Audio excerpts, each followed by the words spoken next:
Ok, entonces, como ya les había dicho, los objetivos en todo paciente con shock va a ser mantener una adecuada presión tisular que viene representada por la presión arterial media y mantener el gasto cardíaco. En cuanto a la epidemiología, se habla de que el 30% de los pacientes que ingresan a la unidad de cuidados intensivos van a ameritar el uso de vasopresores, de los cuales el 90% se prefiere la norepinefrina, y se sabe que altas dosis de vasopresores está asociado a alta mortalidad y pobre pronóstico a corto plazo.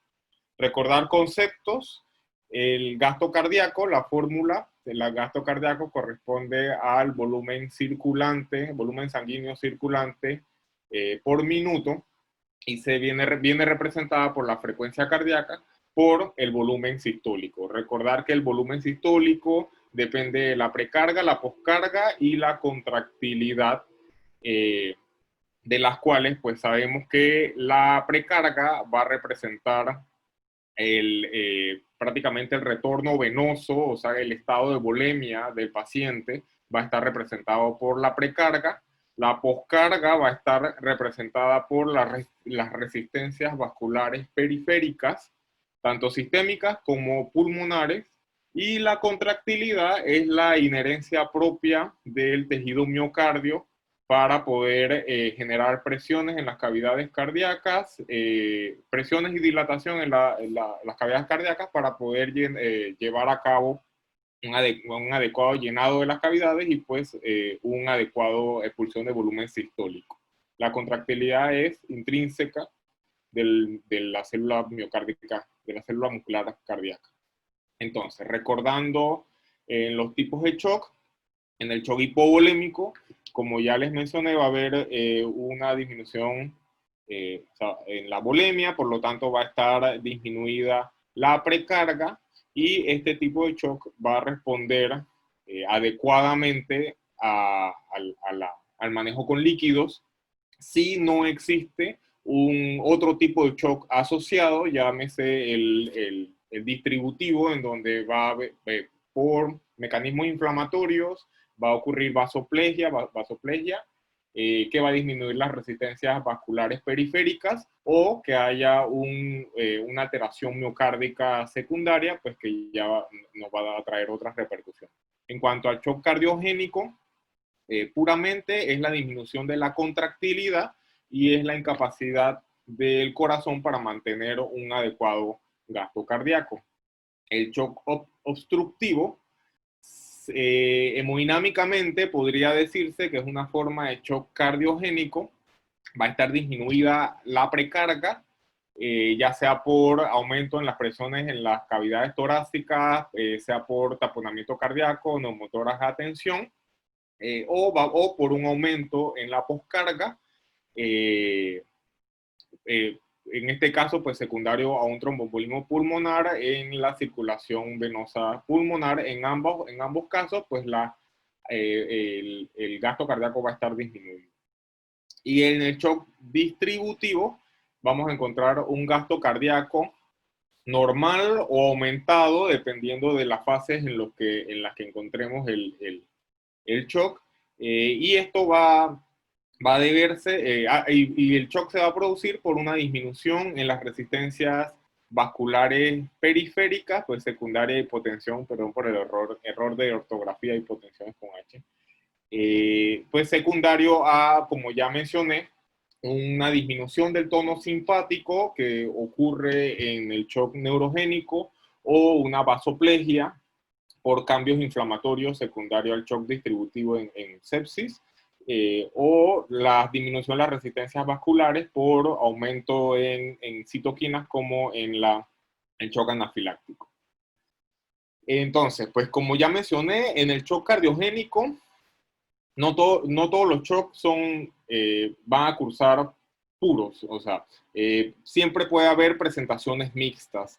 Recordar que en el shock cardiogénico ocurre una disminución miocárdica, disminuye el volumen sistólico, y esto pues va a producir un compromiso en la perfusión miocárdica, y eso va a empeorar la disfunción miocárdica.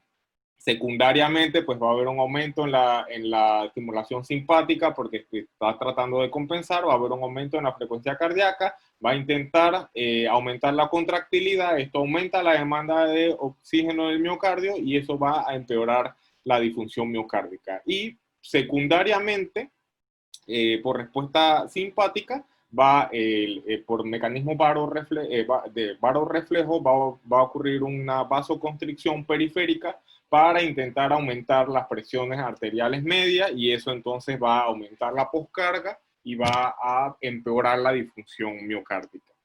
Y existen presentaciones en shock, presentaciones mixtas en shock, por ejemplo en sepsis, en donde ocurre esta disfunción miocárdica que ya mencioné, más la disminución de las resistencias vasculares periféricas, además de otras alteraciones macrocirculatorias que llevan una falla orgánica múltiple y empeoran entonces el shock.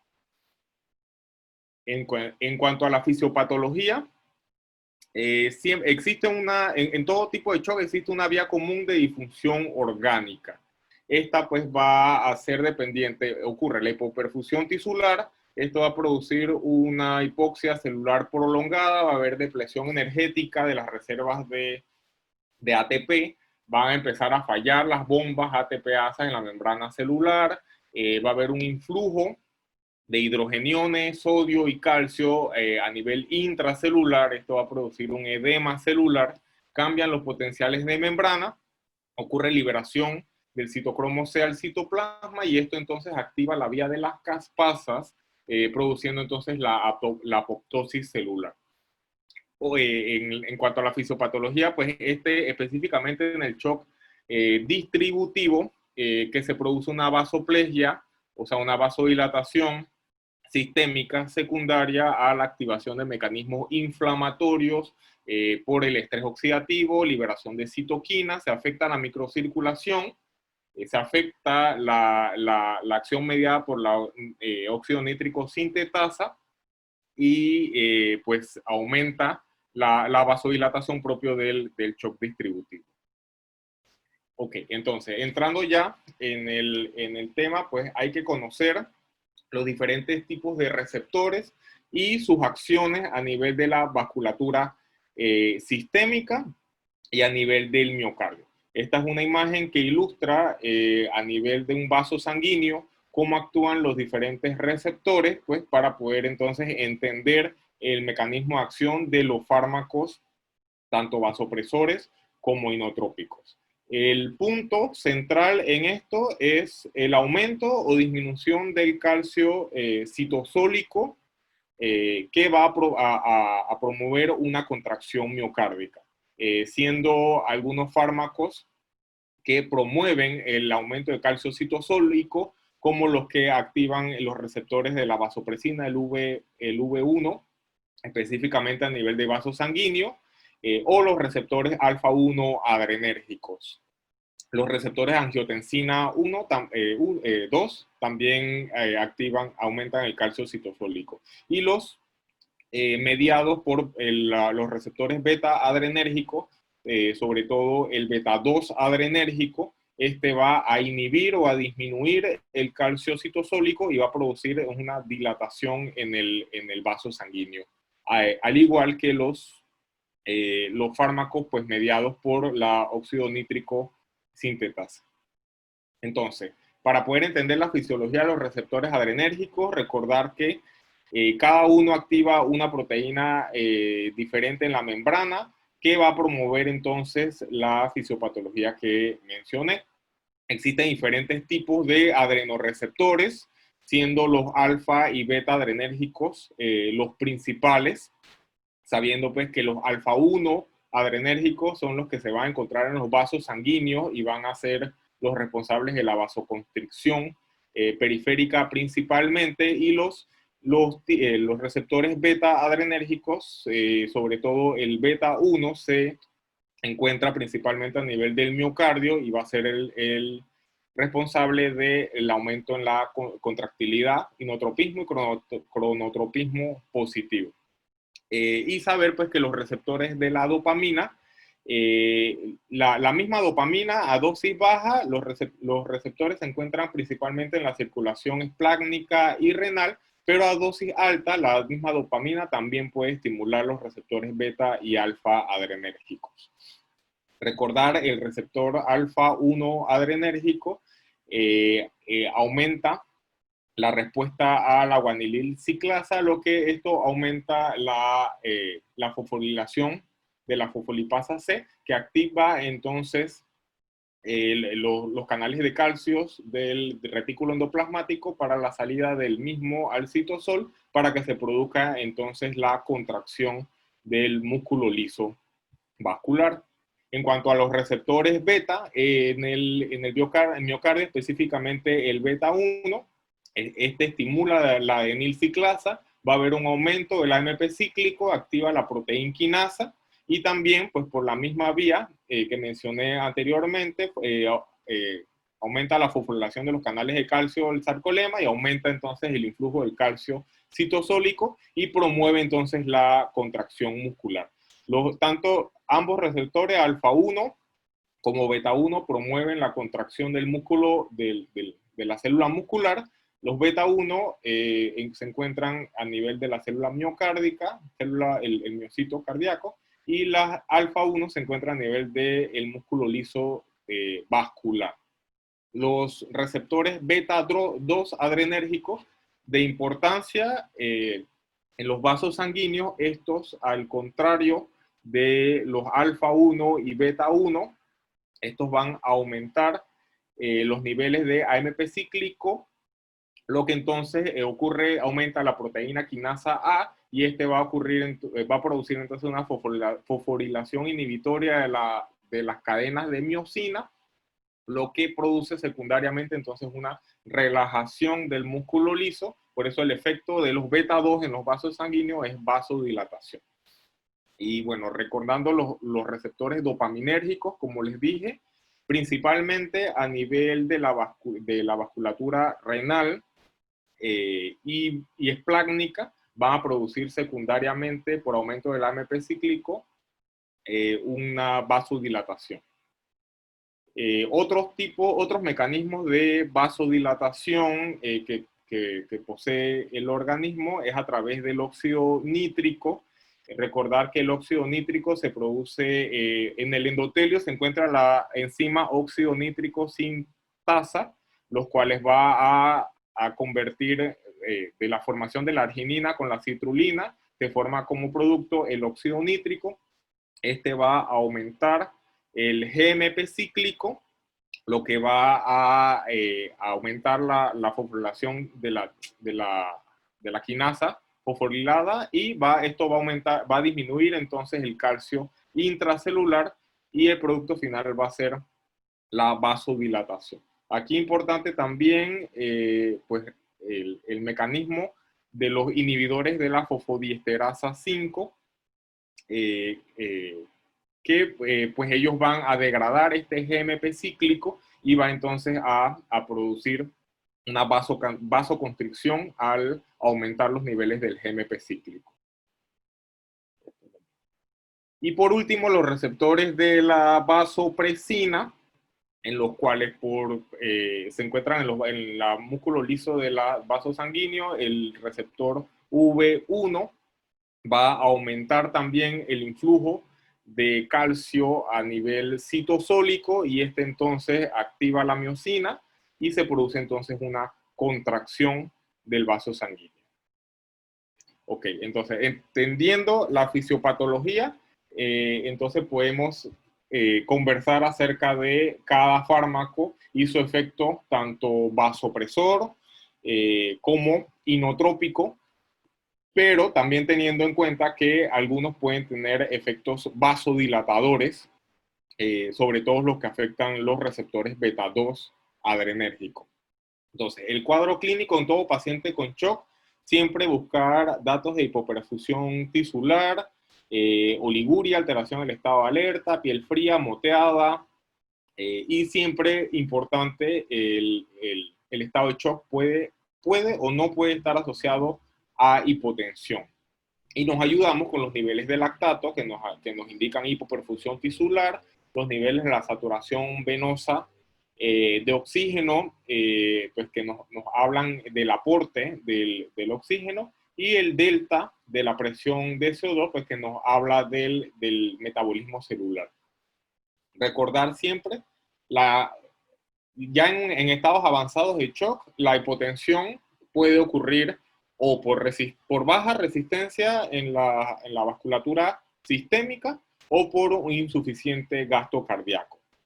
Puede haber combinaciones de estos dos tipos y pues de manera esquemática podemos referirnos a los shock fríos y el shock caliente. El shock frío son aquellas situaciones en donde va a haber un gasto cardíaco disminuido, pero sin alteración en la vasculatura sistémica, y va a producir reflejamente una vasoconstricción.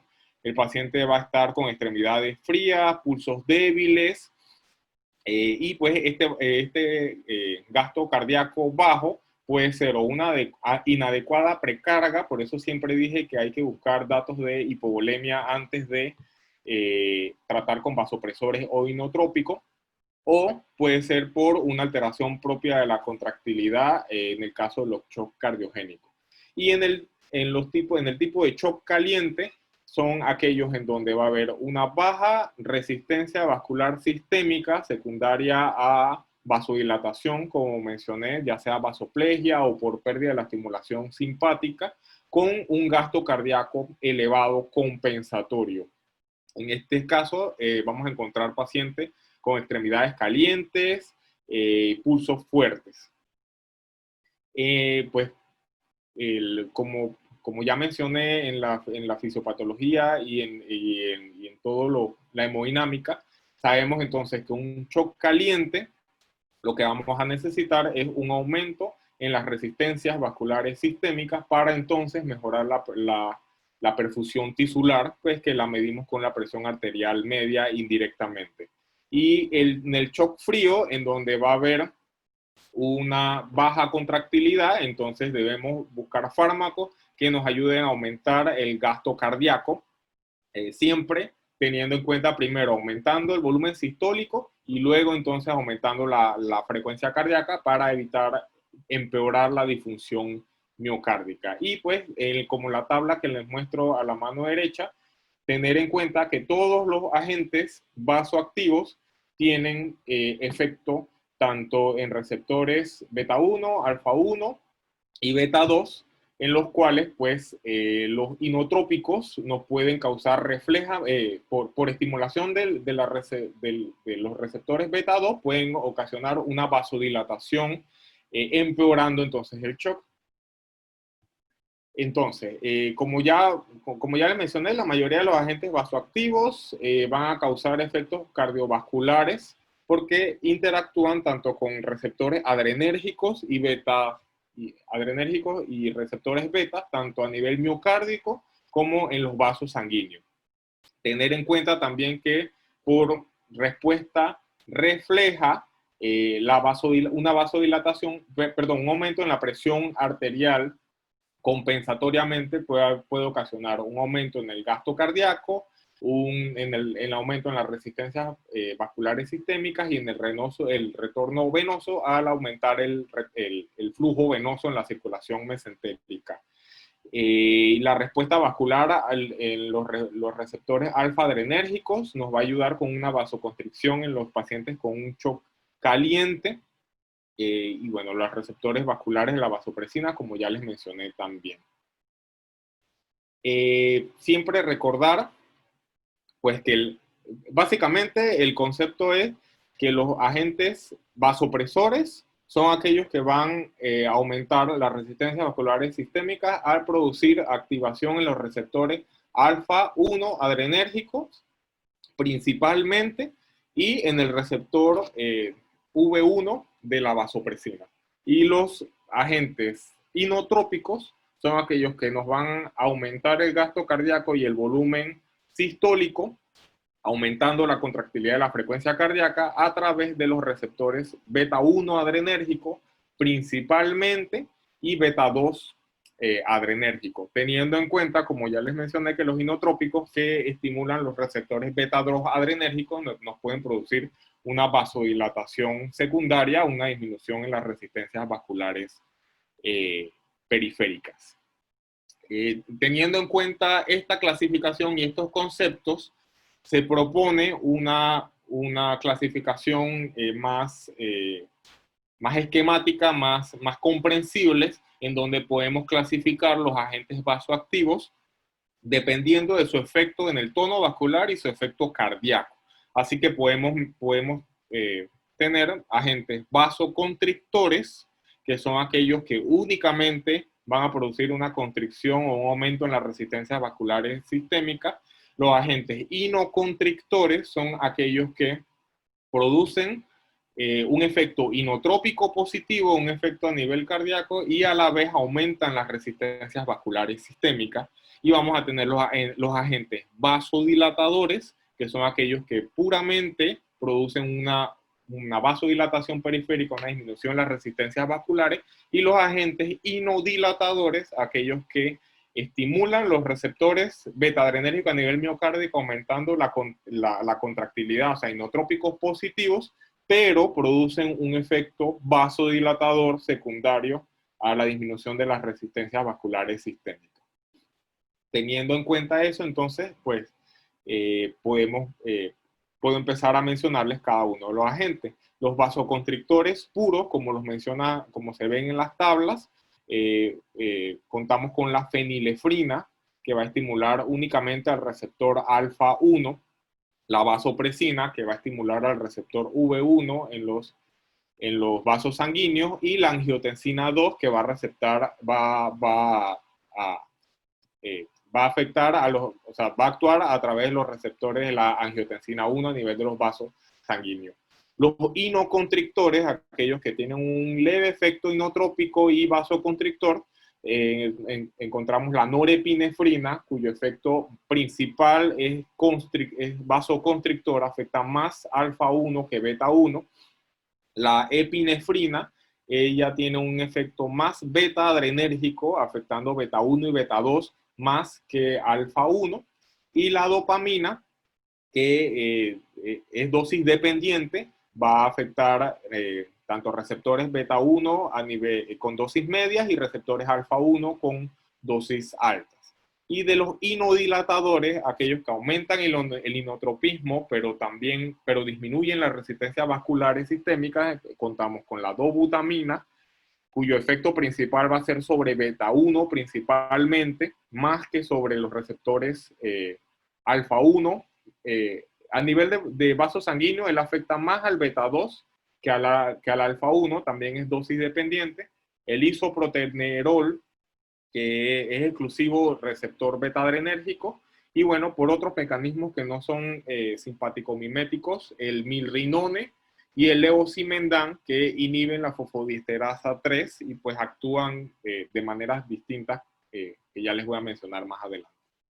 Entonces, esto es una tabla en donde nos ayuda a clasificar los fármacos, como los mencioné anteriormente, según la columna vertical, el eje de las X, el eje de las Y, perdón, se ven los efectos de la vasculatura sistémica, en donde va a producir vasodilatación o vasoconstricción, y en el eje horizontal, pues el inotropismo que tiene, teniendo entonces los inoconstrictores, los vasoconstrictores, los inodilatadores y los vasodilatadores. Pues este es otro esquema en donde, pues, dosis dependiente, vamos a ver hacia qué extremo se acerca más en el cuadro, si hacia la vasoconstricción. Como ven, la fenilefrina y la vasopresina no poseen efecto inotrópico, ellos son vasoconstrictores puros, y el nitroprusiato abajo produce un efecto vasodilatador puro. El resto de los agentes vasoactivos poseen tanto efectos vasoconstrictores, son sus efectos en los vasos, en las resistencias vasculares periféricas, como sus efectos inotrópicos y cronotrópicos en la célula cardíaca. Otra forma de clasificar las drogas inotrópicas va a ser si son dependientes del AMP cíclico o si no son dependientes del AMP cíclico, de los cuales los independientes del AMP cíclico, con mecanismos que todavía no se comprenden muy bien, el principal y el más conocido es el levosimendan. Entonces, los agentes vasoactivos, como ya dije, los vasodilatadores y los vasoconstrictores puros carecen efecto cardíaco primario.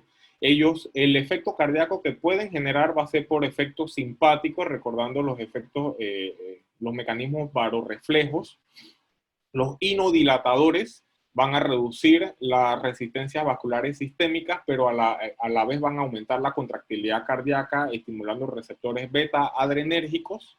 Y los inoconstrictores aumentan el gasto cardíaco y a la vez aumentan las resistencias vasculares sistémicas. El mecanismo reflejo, varorreflejo, como es importante tenerlo en cuenta, es el mecanismo homeostático que mantiene la presión arterial media, ajustando el tono simpático ante cambios en la presión arterial. Por eso es que agentes vasodilatadores que disminuyan la presión arterial media pueden producir una activación simpática refleja, aumentando entonces el gasto cardíaco a través del inotropismo positivo y cronotropismo positivo, intentando también una vasoconstricción periférica para mantener la presión arterial media. Y los vasoconstrictores puros pueden causar un efecto contrario, un aumento abrupto de la presión arterial media por mecanismo varorreflejo, va a producir entonces una disminución en el tono simpático, tratando de disminuirle el gasto cardíaco. Entonces, ¿cuáles son nuestras metas en la reanimación de un paciente en shock? Siempre es enfocándose a restaurar la perfusión orgánica, manteniendo una adecuada presión arterial media para permitir una adecuada autorregulación. Tener en cuenta siempre que hay que independizar los casos. Siempre que vamos a manejar con vasopresores, intentamos de modo automático mantener las presiones arteriales medias entre 65 y 80, pero nunca tenemos en cuenta si se trata de un paciente hipertenso crónico, en el cual está la curva de autorregulación cerebral está desplazada hacia la derecha y él se beneficia de tener presiones arteriales medias más elevadas, rondando los 80 milímetros de mercurio. O tenemos pacientes cirróticos o con falla cardíaca crónica que manejan presiones bajas, entonces estos se van a beneficiar de presiones arteriales medias más bajas. Siempre intentando conseguir un adecuado gasto cardíaco para mantener un adecuado aporte tisular de oxígeno. Y bueno, la restauración de la presión arterial media siempre va a ser la primera opción en todo paciente con shock, sobre todo shock indiferenciado, y luego entonces puedes utilizar el fármaco vasoactivo de elección. Ok, empezando entonces con los inodilatadores, tenemos la dobutamina, emilrinone y el levosimendan. El levosimendan no está aprobado todavía por la FDA, se está aprobado en Europa. Y bueno, nosotros la mayoría de las literaturas que manejamos es literatura norteamericana. Ellos, los inodilatadores, van a aumentar el volumen sistólico y por ende el volumen cardíaco por una estimulación directa, un inotropismo positivo y cronotropismo positivo. Ellos reducen la poscarga por reducción de las resistencias vasculares sistémicas. Su uso está indicado en el shock cardiogénico, pero ellos, como son dilatadores también, aumentan el riesgo entonces de hipotensión y arritmia, isquemia miocárdica por aumentos en las demandas de oxígeno al aumentar el cronotropismo. La dobutamina viene en viales vienen ampollas de 250 miligramos en 5 ml, la vía de administración es intravenosa, su efecto principal es inotrópico positivo, pero también tiene un efecto importante cronotrópico positivo. El inicio de acción es rápido, de 1 a 2 minutos, el efecto máximo es de 1 a 10 minutos, la duración es corta, menos de 10 minutos, el metabolismo hepático, la eliminación es renal, Y las dosis que se indican en shock cardiogénico, iniciar con 0.5 hasta 40 microgramos kilo minuto, teniendo en cuenta los efectos adversos que puede tener a dosis alta. La estimulación es más fuerte, beta 1 adrenérgico, moderada en beta 2 adrenérgicos, que es el que me va a producir la vasodilatación en los vasos sanguíneos, y leve en alfa 1 adrenérgico, estos a dosis muy altas, pero ya pues con dosis muy altas vamos a ver efectos cronotrópicos adversos. Va a disminuir las resistencias vasculares periféricas a dosis altas, mayores de 10 a 15 microgramos por kilo minuto. Y esto también va a depender del estado de las resistencias vasculares basales del paciente. Si nos encontramos ante un paciente que tiene disfunción miocárdica, necesitamos un inotrópico, pero tiene alteración en las resistencias vasculares periféricas, por ejemplo, por una sepsis, entonces el efecto de la dobutamina en las resistencias vasculares sistémicas va a ser siempre hacia la hipotensión, o sea, va a empeorar la vasoplegia que ya presenta el paciente. Si el paciente es puramente un shock cardiogénico y no tiene afectaciones en las resistencias vasculares periféricas, entonces a dosis moderadas, sin superar los 15 microgramos kilo minuto, no va a afectarse en las resistencias vasculares periféricas. Igual el efecto cronotrópico es dosis dependiente, más de 10 micras kilo minuto, ya va a haber un aumento significativo en la frecuencia cardíaca que me va a producir un efecto contrario y me va a disminuir entonces el gasto cardíaco. Se habla, hay estudios que mencionan el beneficio de mezclar dos fármacos vasoactivos que compitan con el beta 1 adrenérgico, y esto nos va a aumentar el efecto inotrópico positivo, como es en el caso de la dobutamina y la epinefrina. Pero pues esto no ha superado todavía, como le voy a mencionar más adelante, el uso con la norepinefrina. En cuanto a la, siguiendo con la dobutamina, es el inotrópico de elección en el shock cardiogénico por su vida media corta. Siempre iniciarlo luego de la restauración del volumen intravascular. En casos de shock cardiogénico secundario a infarto agudos del miocardio, se recomienda cuando presentamos presiones arteriales sistólicas menos de 100 milímetros de mercurio y signos de hipoperfusión, y es seguro utilizarlo junto con un vasopresor de elección como la norepinefrina.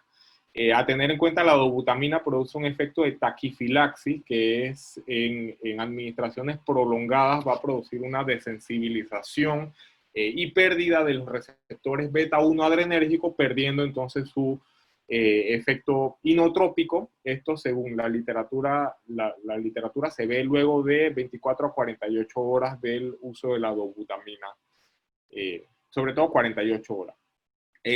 Una desventaja de la dobutamina es que aquellos pacientes que tengan efectos con beta bloqueadores, pues la respuesta a la dobutamina va a ser pobre y vamos a necesitar mayores dosis de dobutamina, que va a empeorar los efectos adversos. El siguiente inodilatador es el mirrinone. Las ampollas vienen en 1 miligramo por mililitro. El inicio de acción es 5 minutos. El efecto máximo son 10 minutos. La duración del efecto es variable de 30 minutos hasta 2 horas. La eliminación es renal y hepática. La vida media es de 2 a 6 horas. Se inicia con un bolo de 50 microgramos por kilogramo en 10 minutos. Esto depende también de las resistencias vasculares del paciente. Y se deja una infusión iniciando de 0.37 a 0.75 micras kilo minuto.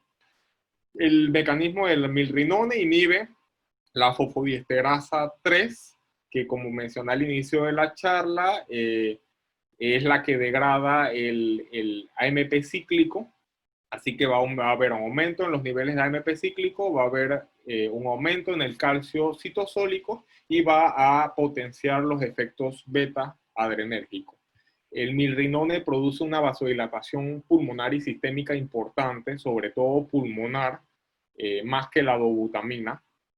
Y bueno, igual que la dobutamina, el efecto vasodilatador va a ser dependiente de las resistencias vasculares basales.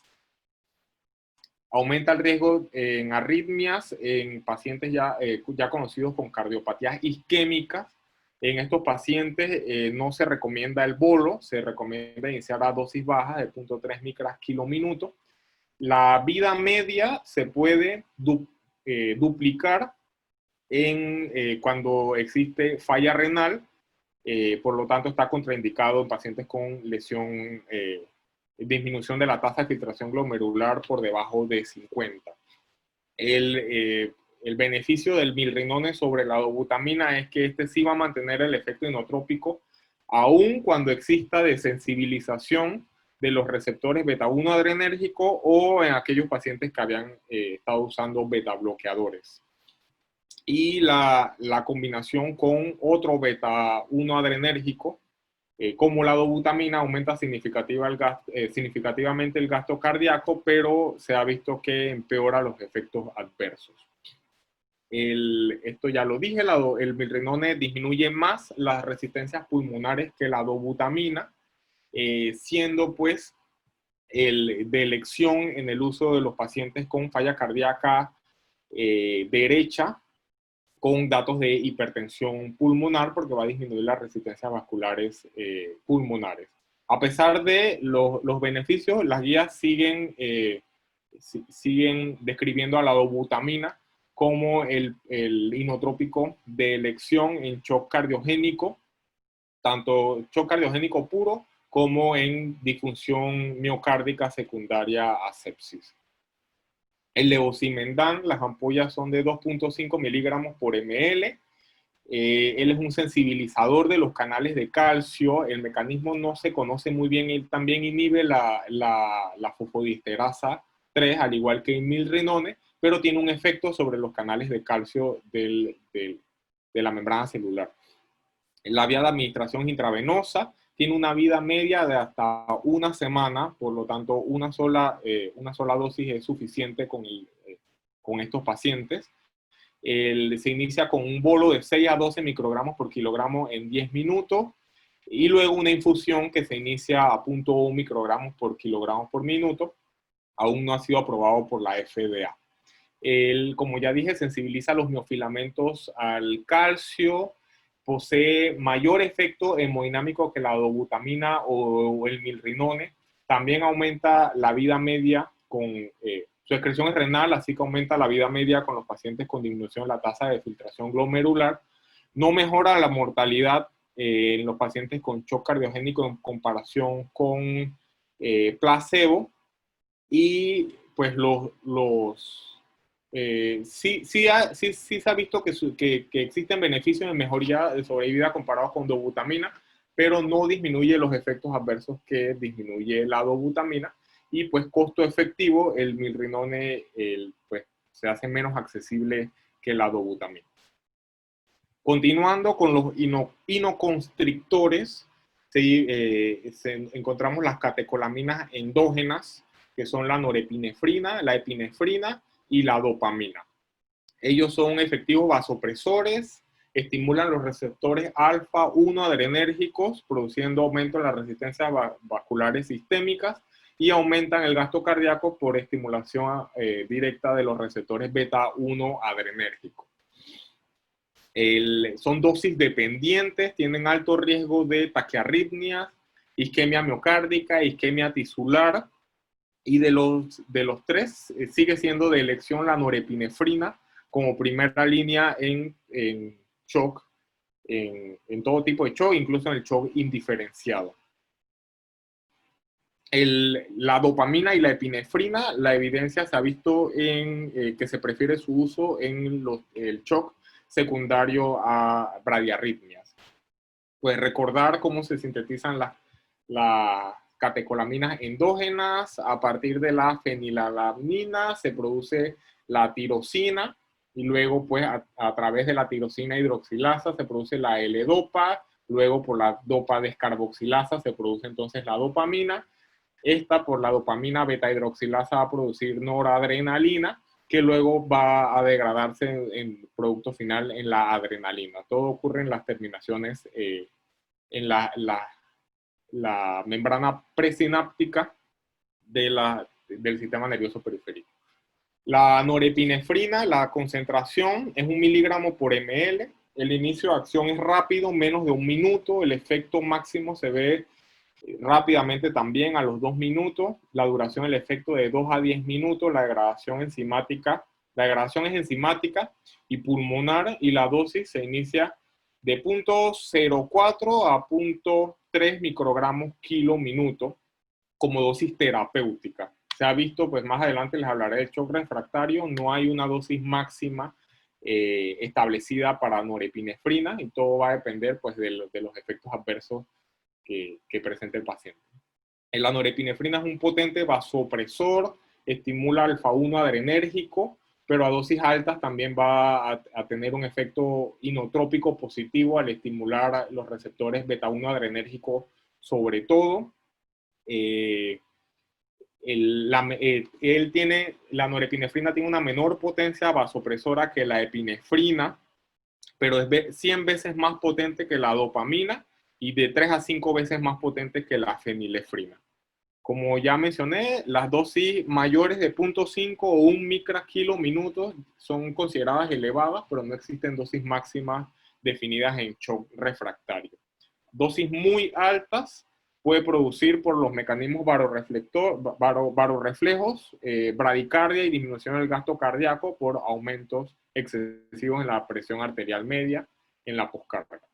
La epinefrina, la ampolla es de 1 miligramo por mililitro, es el producto final de la síntesis de las catecolaminas endógenas, como ya mencioné. El inicio de acción va a depender de la vía de administración intravenoso de 30 a 60 segundos, subcutáneo de 6 a 15 minutos, intratraqueal de 5 a 15 segundos, inhalada de 3 a 5 minutos. El efecto máximo intravenoso se da a los 3 minutos, la duración de acción también variable dependiendo de la vía de administración y el metabolismo hepático y renal predominantemente.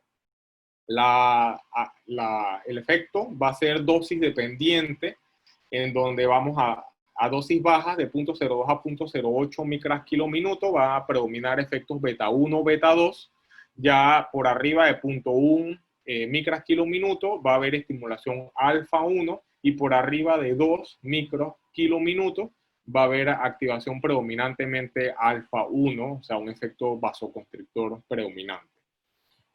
Es un potente agonista alfa 1, beta 1, como ya mencioné, pero este tiene, a diferencia de la norepinefrina, un mayor efecto inotrópico al estimular los receptores beta adrenérgicos. Tiene 100 veces más potente que la dobutamina o la dopamina. Dosis baja, 0.01 a 0.1 micras kilo minuto, va a aumentar significativamente la frecuencia cardíaca y el gasto cardíaco. Es un vasopresor de segunda línea debido a efectos metabólicos por estimulación, sobre todo los efectos beta 2 adrenérgicos que estimulan a nivel hepático y renal. Y tampoco tiene una dosis máxima en el shock refractario, se consideran altas dosis por arriba de 0.5 micras kilo minuto. La dopamina, catecolamina endógena, ampollas de 200 miligramos en 5 ml, inicio de acción de 2 a 4 minutos, efecto máximo de 2 a 10 minutos, la duración de 10 minutos, el metabolismo por la MAO en el hígado, riñones y plasmática, la excreción es renal, la vía de administración es intravenosa. La dopamina va a activar receptores dopaminérgicos, como ya mencioné al inicio de la charla. Estos van a estimular directamente, van a aumentar el calcio citosólico y van a aumentar directamente, va a aumentar el efecto, perdón, de los receptores beta 1 adrenérgico y alfa 1 adrenérgico. Es dosis dependiente, menos de 5 micras kilo minutos, el efecto predominantemente es renal, es plácnico y renal, mejora el flujo sanguíneo renal y la tasa de filtración glomerular. De 5 a 10 micras kilo minutos, el efecto predominante es beta 1 con efecto cronotrópico e inotrópico positivo, y mayores de 10 micras kilo minutos, el efecto predominante es alfa 1 con efecto vasoconstrictor. Las dosis renales no se ha visto beneficio en el uso de los pacientes críticos en mejoría de la función renal. La dopamina a dosis mayores de 5 a 6 micras kilo minuto van a aumentar las presiones de llenado en el ventrículo izquierdo y estos nos van a empeorar la congestión pulmonar por aumento en la poscarga, en las resistencias vasculares pulmonares. Por lo tanto, no es un vasoconstrictor de primera elección. El 60 a 69% de los pacientes tiene una falla terapéutica con el uso de dopamina a dosis altas de 20 a 25 micras kilo minuto, tiene un alto riesgo de taquiarritmias y pues su uso principalmente se recomienda en pacientes en shock pero secundarios a bradicardia por su efecto cronotrópico.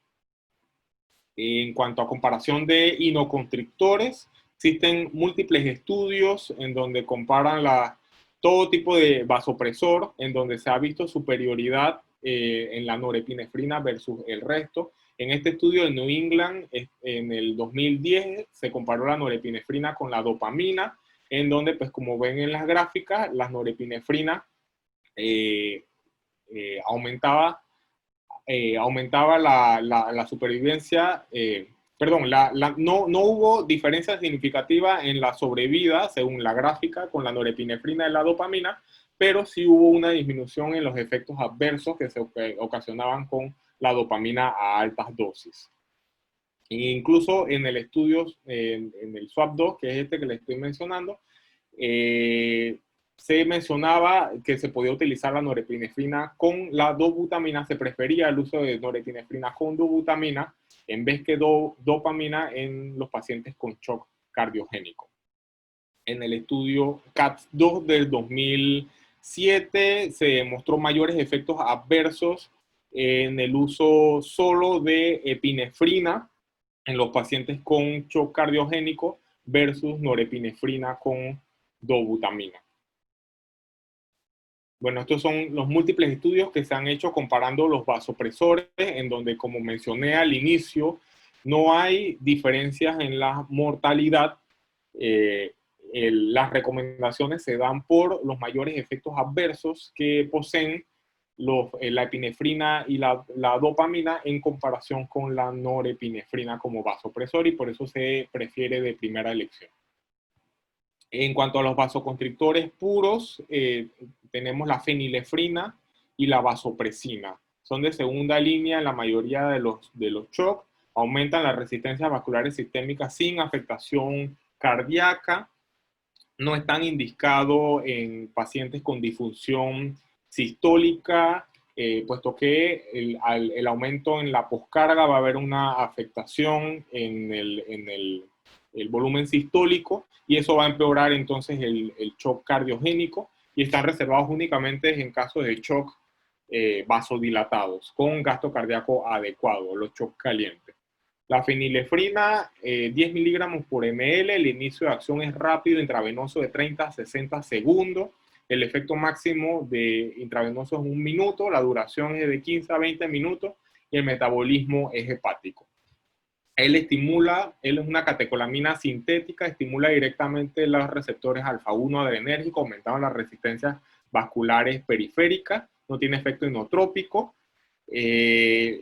Su uso en bolos está bien documentado, sobre todo en las inducciones anestésicas, en el salón de operaciones. Se utilizan bolos de 0.1 a 0.5 micras, es un error micras intravenoso, cada 5 a 15 minutos, siendo la dosis máxima de 1.5 a 2 micras por kilo minuto, porque va a aumentar el riesgo.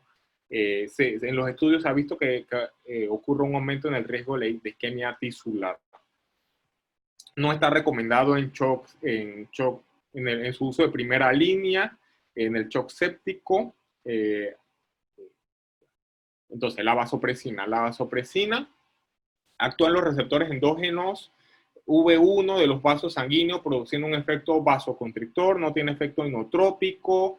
La teoría del uso de la vasopresina en el shock severo se debe a que, pues, en el shock severo se ocurre una depresión de los niveles de vasopresina, de los depósitos de vasopresina, perdón, en la neurohipófisis, y esto entonces va a alterar la respuesta endógena de la misma, empeorando entonces la vasoplegia y llevando entonces al shock refractario. Por lo tanto, se ha demostrado que con una infusión a nivel fisiológico de 0.03 a 0.04 unidades por minuto va a mejorar la respuesta vasopresora. En el shock séptico, el uso de la vasopresina no mejora la mortalidad al utilizarla sola con norepinefrina, pero sí se ha visto que en conjunto con la misma mejora el riesgo de lesión renal. Como ya mencioné, la vasopresina, pues el beneficio con las catecolaminas es el menor riesgo de arritmias debido a que no tiene efectos en receptores beta adrenérgicos. En bajas dosis se puede utilizar como terapia adyuvante en el shock vasodilatado. Y la celepresina y terlipresina, que son análogos, no se han visto beneficios en la utilización con el shock séptico junto con la norepinefrina. Las dosis mayores de 0.1 unidades por minuto aumentan significativamente las presiones arteriales, la presión arterial media, pero hay un alto riesgo de isquemia mesentérica. Y pues los estudios han demostrado que 0.01 unidades por minuto de vasopresina equivalen a 5 microgramos por minuto de norepinefrina. En cuanto al shock refractario, su definición es aquel shock que persiste la hipotensión a pesar del uso del manejo con vasopresores, específicamente la norepinefrina o la epinefrina mayor de 0.5 o 1 micra por kilo minuto. Es una complicación que se ve en el 6 al 7% de los casos del shock y su aparición aumenta la mortalidad en el 83 al 94%. La fisiopatología se debe a una baja respuesta a las catecolaminas por la desensibilización de los receptores o por vasoplegia, como mencioné al inicio, por acciones inflamatorias, por acidemia, hipocalcemia iónica o deficiencia relativa a vasopresina y a corticoides. Y siempre excluir la hipovolemia como causante. El uso, aquí lo importante de esta diapositiva, el uso de hidrocortisona ha demostrado la reducción del uso de las catecolaminas y la disminución en la mortalidad. Por lo tanto, pues se recomienda en el uso coadyuvante en el shock refractario con los vasopresores, adicionar hidrocortisona de 200 a 300 miligramos por día. Es una dosis de estrés, se reduce los requerimientos totales de vasopresor sin incrementar la mortalidad. Como ya había mencionado, los vasopresores, la norepinefrina arriba de 0.3 micras kilo minuto, entonces debemos adicionar un segundo vasopresor, que de elección es la vasopresina, pero también puede utilizarse la epinefrina, y incluso hay estudios en donde se puede agregar, luego de adicionar los corticoides, un tercer vasopresor que se menciona la epinefrina o la angiotensina 2, a dosis de 10 a 20 nanogramos por kilo minuto. Los efectos adversos de los inotrópicos y los vasopresores son dosis dependientes, pues los principales van a ser las taquiarritmias. La estimulación excesiva de los receptores beta 1 adrenérgicos van a aumentar la sobrecarga de calcio intracelular y pueden también tener efectos tóxicos en el miocardio. La dopamina tiene mayor riesgo que la dobutamina y la epinefrina, y mayor riesgo que la milrinone en producir taquiarritmias. La norepinefrina se ha visto que es la que tiene menor riesgo de taquiarritmias, y la fenilefrina y la vasopresina no tienen riesgo de taquiarritmia, pero ellas aumentan el riesgo de isquemia mesentérica y miocárdica. Los beta-1 adrenérgicos, por aumentar el cronotropismo, aumentan la demanda de oxígeno y pueden empeorar la disfunción miocárdica. Se ha visto que el milrinone es el que más riesgo de hipotensión tiene. Y bueno, la activación de los receptores beta-1 y beta-2 a nivel del páncreas alteran la sensibilidad a la insulina y producen estados de hiperglicemia. Y la activación de los receptores beta-2 en el hígado aumentan los niveles de lactato, sobre todo con la epinefrina. Y pues con los vasopresores que no son catecolaminas está la angiotensina 2, como ya les había mencionado. Su uso está estudiado en el shock refractario, los pacientes críticos La fisiopatología: existe una pérdida en la función de la enzima convertidora de angiotensina a nivel del endotelio pulmonar, por lo tanto va a haber una deficiencia de la angiotensina 2 y esto va entonces a empeorar la vasoplegia. Disminuye la mortalidad en los pacientes con lesión renal aguda. Lo único pues que no es costo efectiva, es muy costosa y pues por eso no la utilizamos. Y ya pues para finalizar, unos datos interesantes que busqué acerca de los vasoconstrictores. Se menciona mucho el uso de bolos, de los push doses, o sea, los bolos en push, en el caso de hipotensión. Todavía hace falta estudios para comprobar su seguridad, así que su uso pues no están bien establecidos. El que más evidencia tiene es la fenilefrina, que está descrita para las hipotensiones perintubación, sobre todo en las inducciones anestésicas. Y bueno, el 34% de los pacientes en los estudios que se han hecho con el uso de bolos de fenilefrina para mejorar la presión arterial, pues posteriormente se vio que requerían o no estaban adecuadamente reanimados con fluido, o sea que los estudios pues no son muy concluyentes. La mayoría de los pacientes requerían infusión de vasopresor posteriormente, necesitaban catalogar la causa de la hipotensión. El beneficio en el uso de estos bolos de fenilefrina se mejora la perfusión tisular al disminuir el retraso en el inicio de los vasopresores y es muy utilizada en las inducciones por anestesia. Ellos utilizan principalmente la efedrina. En emergencias, los estudios se han hecho con bolos de epinefrina y fenilefrina. Este pues es un cuadro del artículo que mencioné anteriormente, que es de los anales de Emergency Medicine, en donde establecen guías para el uso de la fenilefrina en bolos, su uso sobre todo durante la secuencia rápida de intubación. Podemos utilizar bolos de 40 a 80 microgramos administrados de 1 a 5 minutos. Se puede utilizar en vía periférica. Y la epinefrina se puede utilizar bolos de 5 a 20 microgramos en bolo, también en vía periférica, cada 1 a 5 minutos si es necesario. Y este es un cuadro que presentaba el artículo en donde pues comparaba el uso de la epinefrina con la fenilefrina y la efedrina en el uso como bolos vasopresor, en donde se vio que la epinefrina tenía, como ya mencioné anteriormente, mayor actividad inotrópica y cronotrópica y mayor efecto vasopresor, pero un mayor riesgo de taquiarritmias. La fenilefrina no tenía efecto cardíaco, era un efecto vasopresor puro. Y pues de todos, la fenilefrina es el que está aprobado por la FDA para el uso en bolos de 40 a 100 microgramos intravenosos de 1 a 2 minutos, sobre todo pues en la inducción anestésica. Y ya por último, el uso de vasopresores por vía periférica.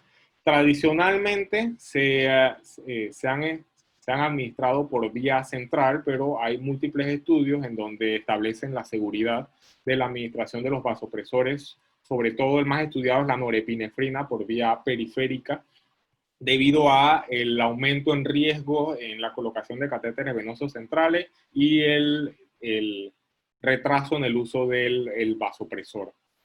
En este estudio, pues, se determinaba que el retraso en el inicio del vasopresor por cada hora, la mortalidad aumenta un 7%. En este estudio, los pacientes demoraban hasta 7 horas antes de poder colocar una vía central y esto pues aumentaba significativamente la mortalidad.